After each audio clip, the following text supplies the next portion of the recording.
ఈరోజు విజిల్కి ప్రత్యేక అతిథి సౌమ్యులు, నిరాడంబరులు, చీమకు కూడా హాని చేసే మనస్తత్వం లేనంటి మృదు స్వభావి.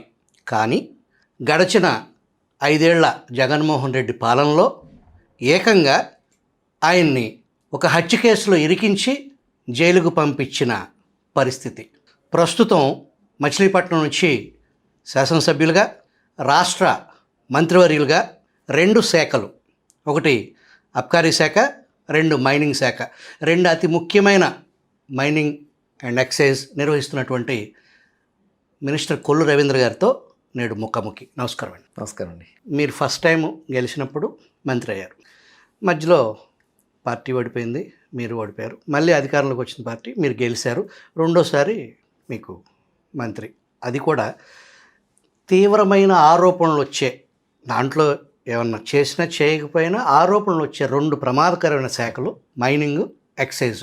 ఆ 2 శాఖల్ని మీకు కేటాయించడంలో కీలకమైన అంశం ఏంటంటారు? ఎందుకు మీ అధినేత ఆ నిర్ణయం తీసుకున్నారనుకోవచ్చు? 2014-19లో గౌరవ ముఖ్యమంత్రి గారు ఇచ్చినటువంటి బాధ్యతల్ని ఆ రోజు మంత్రిగా, ఎందుకంటే గతంలో కూడా మావయ్య గారు మంత్రిగా పనిచేశారు 99-2004. ఆయనకున్నటువంటి అనుభవం, ఆయనతో పాటు మేము చూసినటువంటి పార్టీలో పుట్టుకతోనే పార్టీ నుంచి స్టార్ట్ అయ్యాం కాబట్టి పార్టీలో మమేకం అవటం, అట్లాగే 14-19లో కూడా కేడర్తో ఎక్కువగా ఉండడానికి నేను ఇష్టపడేవాడిని. వాళ్ళని రెగ్యులర్గా కలుసుకోవడం కానీ ఏదైనా కానీ. అట్లాగే అపోజిషన్లో ఉన్నప్పుడు కూడా మరి నిరంతరం పోరాటం చేసాం, జైలుకి వెళ్ళాం.